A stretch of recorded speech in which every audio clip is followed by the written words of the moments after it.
Meryl. Cepat cari kepala teknisi. Siap.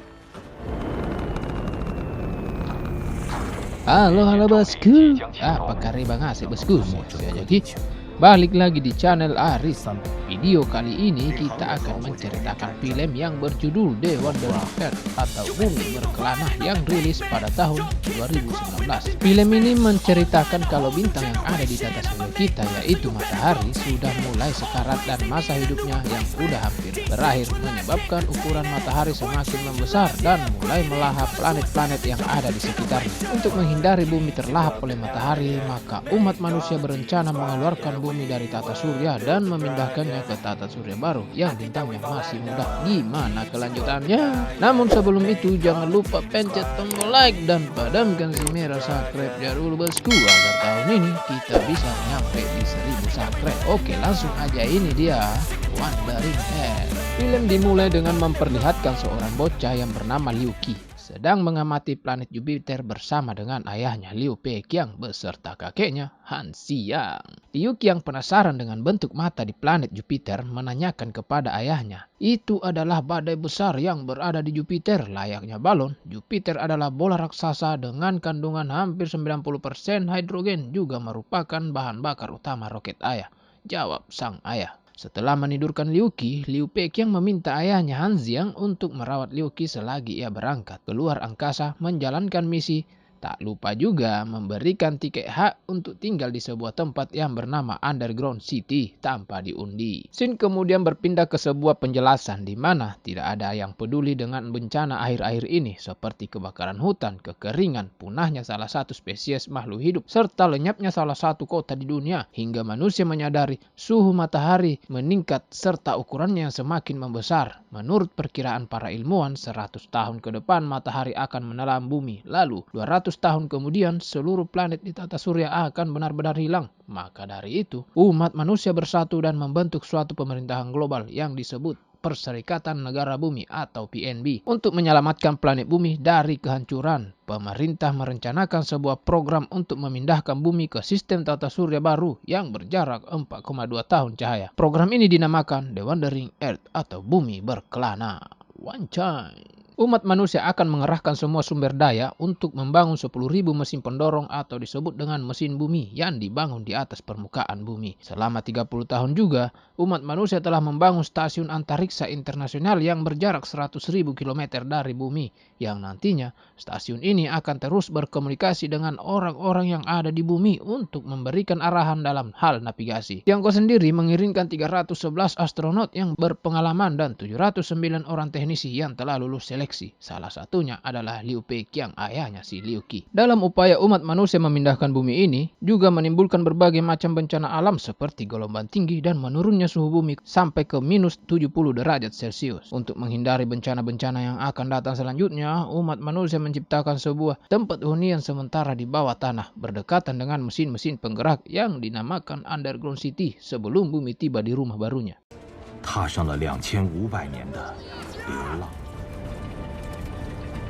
17 tahun telah berlalu, Liu Qi yang sudah beranjak dewasa menjalani kehidupan yang normal seperti sebelumnya saat berada di permukaan. Terlihat di sekolah, adik Liu Qi yang bernama Han Dodo sedang ditegur oleh gurunya karena tidak memperhatikan pelajaran. Han Dodo lalu menjawab kalau ia bosan dan ingin keluar melihat permukaan bumi. Tiba-tiba listrik padam yang ternyata adalah ulah Liu Qi untuk membawa sang adik keluar. Mereka tinggal di kota nomor 3 di Beijing. Liu Qi kemudian mengajak Dodo ke sebuah tempat milik Ige untuk menyewa seragam pelindung dan membuatkan identitas palsu untuk Han Dodo. Mereka berdua berencana untuk naik ke permukaan. Sebelum keluar, Ige menyampaikan kalau besok seragam itu harus dikembalikan. Namun si adik keceplosan kalau mereka tidak akan kembali, yang kemudian didengar oleh Yige. Suasana menjadi tegang karena Yige marah ke Liu Qi yang berencana menipunya. Liu Qi dan adiknya pun kabur dan dikejar oleh kelompok Yige, namun berhasil lolos dari kejaran Yige lalu menuju ke tempat pemeriksaan orang-orang yang akan menuju ke permukaan. Nah, sedikit informasi, ini kali pertama mereka naik ke permukaan.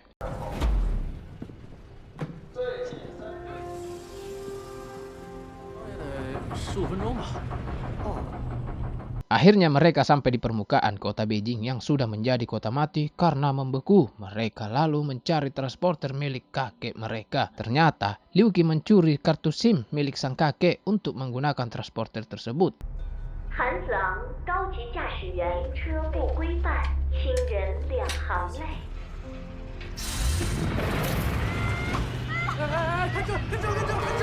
Selama perjalanan, mereka melihat mesin-mesin bumi dan peralatan penambang bahan bakar mesin penggerak bumi. Saat ini stasiun navigasi berada dekat planet Jupiter. Mereka menggunakan gaya gravitasinya supaya bumi bisa bergerak lebih cepat. Kolonel Liu yang sudah bertugas selama 17 tahun akhirnya akan pensiun. Kawannya yang bernama Makarov, warga negara Rusia, memberikan hadiah perpisahan berupa minuman yang mengandung alkohol. Kolonel Liu melaporkan bahwa tugasnya telah selesai dan diperkirakan untuk pulang ke bumi keesokan harinya. Saat ini, bumi yang mendekati planet Jupiter tertarik kuat ke arah Jupiter yang memiliki gravitasi besar hingga melenceng dari jalurnya, yang memungkinkan akan adanya tabrakan kedua planet tersebut. 3 degrees due to Jupiter's gravitational spike. Di sisi lain, Liu Qi terkena razia. Mereka ketahuan menggunakan SIM ilegal yang bukan miliknya sendiri hingga mereka dimasukkan ke dalam penjara. Di sana mereka bertemu dengan tahanan lain blasteran Cina Australia bernama Tim. Ini Tanjana. Wanjay. Keesokan harinya, kakek Liu Qi datang untuk membebaskan mereka. Sang kakek juga memberikan hadiah ke petugas untuk sogokan. Alhasil, si kakek juga ikutan ditahan karena melanggar aturan meminjamkan SIM kepada cucunya. Di dalam sel, pertengkaran kecil pun terjadi di mana sang kakek menyalahkan Liu Qi akibat kenakalannya. Mereka semua di penjara. Tim yang berada di sel sebelah mencoba melerai mereka. Liu Qi yang kesal memukul tembok yang tak disangka temboknya tiba-tiba retak.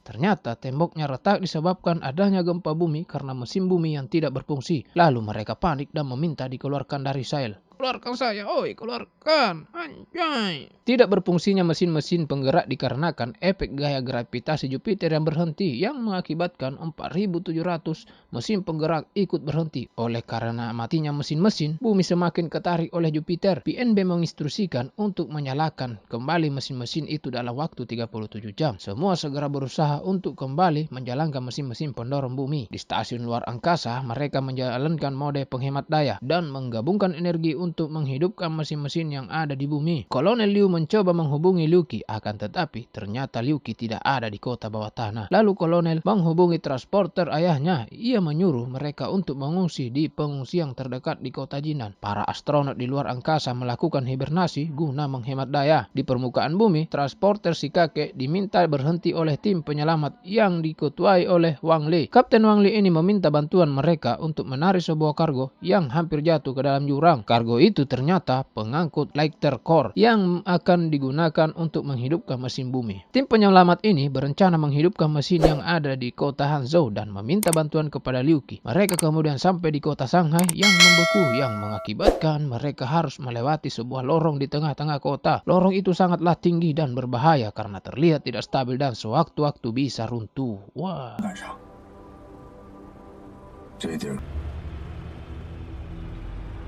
Di stasiun luar angkasa, Kolonel Liu yang akan berhibernasi bertanya kepada kecerdasan buatan yang bernama Moss. Ia bertanya, di manakah anaknya berada? Hoi, Liu Qi bergabung dengan tim penyelamat yang akan menghidupkan mesin bumi di Hangzhou, jawab Moss. Kolonel Liu kemudian menghubungi tim penyelamat itu dan meminta Kapten Wang Li untuk berhati-hati serta menjaga anaknya. Tiba-tiba, tekanan atmosfer bumi menurun dan menyebabkan pesawat-pesawat hilang kendali. Gempa bumi pun terjadi lagi dan meruntuhkan tebing di Shanghai hingga menimpa transporter si kakek. Jupiter terlihat menjedot atmosfer bumi. Moss menginformasikan akan dilakukan prosedur evakuasi. Kolonel Liu yang mendengar itu berusaha keluar dari kapsul hibernasi namun ditolak oleh sistem.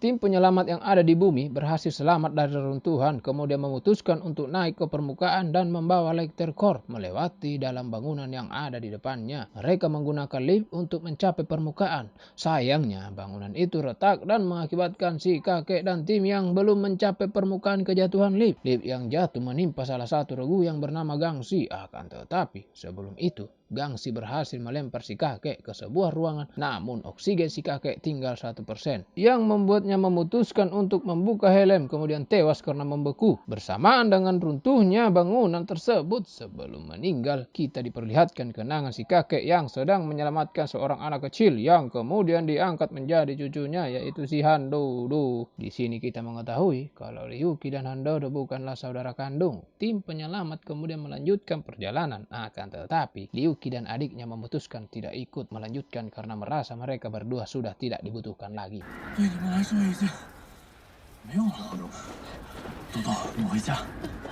Di stasiun luar angkasa, Kolonel Liu berhasil keluar dari kapsul hibernasi tanpa izin sistem. Secara otomatis membangunkan orang yang ada di kapsul lainnya termasuk Makarov. Kolonel Liu menjelaskan kalau stasiun mulai menjauh dari bumi dan mode penghematan hanyalah akal-akalan saja. Lalu mereka menuju ke ruang kendali utama untuk menghentikan stasiun karena semua pintu penghubung semuanya terkunci. Mereka harus keluar stasiun untuk menuju ke pusat kendali.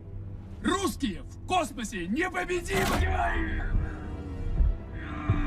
Ryuki dan adiknya menemukan transporter yang masih bisa digunakan dari pesawat yang terjatuh sebelumnya. Saat diperiksa, ternyata ada seseorang yang masih hidup dalam keadaan panik menyandra Handodo. Ryuki lalu datang dan menenangkan pria tersebut, yang ternyata pria tersebut adalah tim penyelamat udara yang bertugas menghidupkan mesin-mesin yang berada di sepanjang garis khatulistiwa. Pria itu pun bertanya apakah Ryuki bisa mengendarai transporter itu karena mereka harus segera menghidupkan mesin penggerak terdekat di khatulistiwa, yaitu yang ada di Pulau Sulawesi, Indonesia. 韩子昂，高级驾驶员。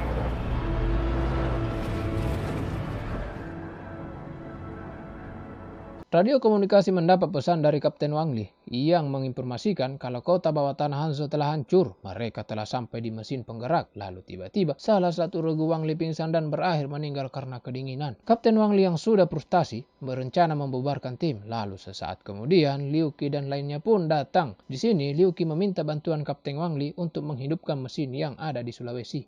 出手，有伙食，协助我们救援苏拉威西。 Mereka pun kemudian berangkat menuju ke Sulawesi. Anjay.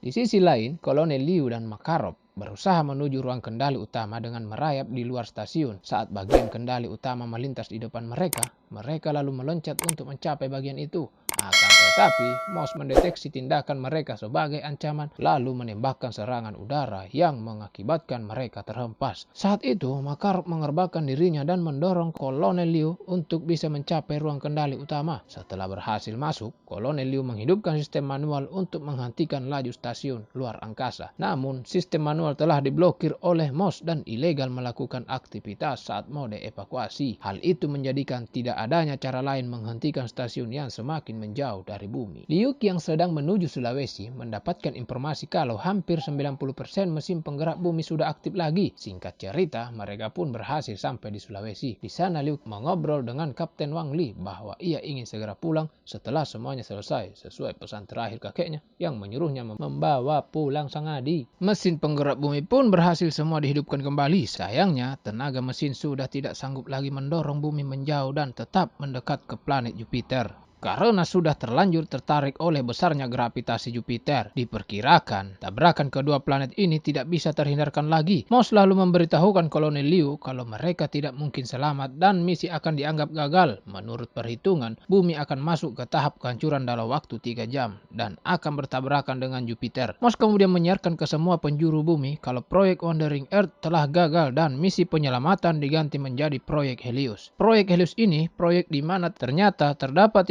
300.000 embrio manusia, 100 juta bibit tanaman, DNA semua hewan dan spesies yang ada di bumi, serta perpustakaan digital yang berisi semua hal tentang peradaban umat manusia. MOS memberitahukan ke semua penduduk bumi untuk pulang dan berkumpul dengan keluarga masing-masing di sisa waktu mereka, yaitu 7 hari sebelum bumi bertabrakan dengan Jupiter. Manusia yang berada di bumi merasa putus asa karena sudah tidak tahu lagi harus melakukan apa. Dalam keadaan putus asa, Ryuki mengenang masa kecilnya di mana saat Saat ia melihat Jupiter melalui teleskop bersama ayahnya, ia lalu menyadari sang ayah pernah berkata kalau Jupiter seperti balon yang seluruhnya mengandung hidrogen. Ia lalu berpikir dan akhirnya bertanya kepada Li Yiyi, apakah hidrogen jika tercampur dengan atmosfer bumi akan mudah terbakar? Sontak Li Yiyi paham apa yang maksud dari pertanyaan tersebut. Campuran dua unsur itu akan mudah terbakar. Li Yiyi memperkirakan jika bisa memantik satu saja ledakan, itu mungkin saja bisa menjadi tenaga pendorong bumi menjauh dari Jupiter. Mereka hanya butuh satu gesekan pemantik api. Namun karena jaraknya bumi dengan Jupiter membuat mereka tidak bisa mencapainya. Liu Qi menyarankan bagaimana jika menggunakan salah satu mesin penggerak. Li Yi berkata dia bisa memodifikasi mesin agar memancarkan cahaya yang jauh lebih tinggi. Mereka lalu menyusun rencananya. Pertama, mereka harus mematikan sistem mesin pendorong. Li Yi lalu berencana untuk memfokuskan titik sembur yang ada menjadi satu supaya lebih tinggi agar dapat mencapai Jupiter sehingga bisa memicu ledakan. Serta Li Yi akan mengambil alih sistem dan untuk itu ia harus mengunci sistem secara manual dan tugas itu dia serahkan ke tim Kapten Wang Li. Setelah itu, harus memasang Lecter Core untuk menyalakan mesin bumi, di mana tugas itu diserahkan kepada tim Liu Qi. Setelah mereka berhasil menyalakan kembali mesin, mereka harus kembali ke kota bawah tanah untuk menghindari gelombang besar yang pastinya akan sangat besar. Mereka kemudian menjalankan tugas masing-masing. Kapten Wang Li meminta bantuan, namun sepertinya tidak ada orang yang bisa membantu. Orang-orang yang berpapasan dengan mereka juga pun tidak peduli. Han Dodo kemudian berinisiatif menyiarkan ke seluruh bumi dan meminta bantuan kepada orang-orang. Akan tetapi tetap tidak ada orang yang peduli.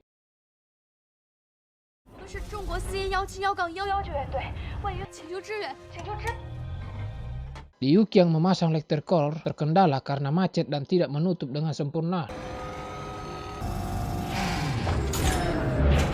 Lalu salah satu rekannya menuju ruang hardware agar mesin bisa menyala lagi. Karena tidak menutup dengan sempurna, Liu Qi memberanikan diri masuk ke sela-sela untuk membenarkannya lagi, di mana aksi ini sangat berbahaya karena sewaktu-waktu bisa membuatnya gepeng. Woi. Han Dodo yang melakukan siaran tersambung dengan Kolonel Liu dan mengatakan tentang rencana mereka. Moss lalu berkata bahwa beberapa jam yang lalu rencana itu juga sudah diusulkan oleh ilmuwan Israel. Akan tetapi, menurut perhitungan komputer, keberhasilannya adalah 0. Kolonel Liu kemudian meminta kepada PNB untuk mengerahkan semua unit penyelamat yang ada di sekitar Sulawesi untuk membantu tim Liu Qi. Sayangnya, mereka tidak bisa membantu. Namun dapat mengupayakan menghubungkan tim penyelamat dengan sistem penyiaran global. Siaran pun dilakukan Han Dodo yang meminta bantuan dalam melaksanakan rencana mereka. Orang-orang yang berada di sekitar mereka yang mendengarkan siaran itu tergerak hatinya untuk membantu.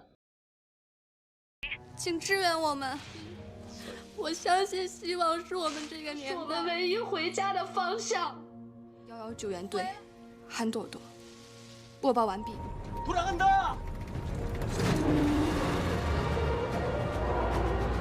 Kolonel Liu memerintahkan sistem bumi untuk berputar sehingga mesin yang ada di Sulawesi bisa langsung mengarah ke Jupiter. Liu Qi yang sudah berhasil menormalkan kembali Lecter Core berusaha ditarik supaya tidak gepeng. Akhirnya, berkat aksi nekat Liu Qi, mesin bisa menutup dengan sempurna. Lau He yang berada di ruangan hardware juga berhasil menyalakan sistem mesin dan kendali dapat diambil alih oleh Li Yiyi. Anjay, susah kali namanya Li Yiyi. Di tempat Wang Li, orang-orang mulai berdatangan dan membantunya mendorong sistem kunci manual dan harus tetap ditahan karena jika tidak mesin ini bisa mati lagi.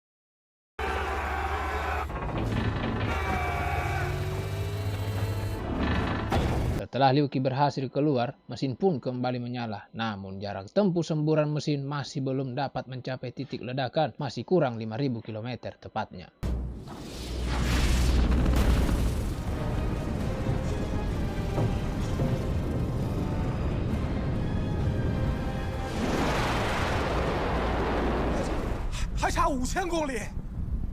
Kolonel Liu kemudian berpikir dan mempunyai ide membawa stasiun antariksa ke dalam atmosfer Jupiter sehingga nantinya akan membakar 300.000 ton bahan bakar dan menjadi pemicu ledakan. Ide itu pun mendapatkan respon dari pemerintah, tetapi pastinya mereka masih harus mempertimbangkan ide tersebut. Lagi-lagi, Moss mengambil tindakan untuk melindungi proyek Helios dengan memutuskan kontak Kolonel Liu dengan pemerintah di bumi. Hal itu membuat Kolonel Liu marah dan mematikan semua sistem pemadam api dan membakar Moss dengan alkohol dari Makarov tadi. Kini sistem dijalankan dihilangkan secara manual, sambungan komunikasi pun telah kembali. Para pemerintah di bumi memutuskan untuk menyetujui ide Kolonel Liu, tak peduli apapun hasilnya. Pemerintah bersama umat manusia memilih berharap pada ide tersebut demi keselamatan bumi. Kolonel lalu melepaskan unit hibernasi dan meluncur menuju atmosfer Jupiter. Tentu saja, misi ini mendapat penolakan dari Liu Qi. Sang ayah menjelaskan bahwa ini misi terakhir yang wajib diselesaikan olehnya. Ia meminta maaf karena tidak bisa menepati janjinya untuk kembali ke bumi saat Liu Qi melihat Jupiter tanpa menggunakan teleskop. Sebagai gantinya, Kolonel Liu akan menepati janjinya, yaitu suatu saat nanti Liu Qi akan melihat ke langit dan melihat benda bercahaya seperti bintang yang merupakan ayahnya. Dan akhirnya suatu saat itu pun terjadi pada hari ini. Tak lama kemudian atmosfer Jupiter mulai terbakar dan gelombang ledakan akan menuju ke bumi dalam waktu sekitar 7 menit. Semua personel tim penyelamat pun diminta untuk berlindung di bawah tanah agar tidak terkena ledakan. Setibanya Liu Qi dan tim ke ruang kontrol, mereka menemukan Kapten Wang Li yang terjepit reruntuhan karena menyelamatkan Hang Dodo. Karena waktu sudah tidak banyak lagi, Kapten Wang Li meminta Liu Qi dan timnya meninggalkannya dan membawa Han Dodo bersembunyi di bawah mesin. Gelombang ledakan pun menghantam bumi sehingga membuatnya menjauh dari Jupiter.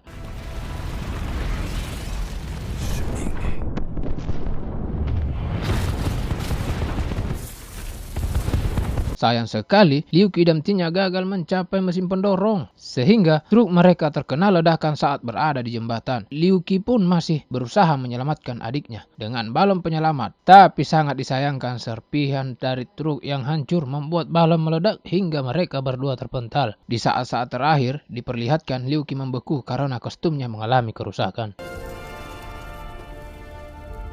Film lalu ditutup dengan menampilkan kehidupan manusia 3 tahun kemudian. Semua manusia hidup dengan normal dan berusaha mencapai cita-cita, yaitu menemukan rumah baru bagi bumi. Di sini juga diperlihatkan beberapa anggota Kapten Wang Li, serta tim yang menjadi salah satu bagian dari mereka. Liu Qi dan adiknya kini menjadi anggota divisi transportasi yang mengantarkan Li Yiyi untuk memeriksa mesin-mesin pendorong. Bagaimana nasib umat manusia selanjutnya? Apakah berhasil menemukan rumah baru? Film pun tamat. Ending yang menggantungkan. Gimana alur cerita film ini bosku? Apakah seru? Silahkan tinggalkan jejak di kolom komentar. Dan saya ingatkan lagi bantuannya untuk like, share, and subscribe channel ini bosku. Saya Aris pamit undur diri. Wassalamualaikum warahmatullahi wabarakatuh. Sampai jumpa lagi di next video. Bye bye.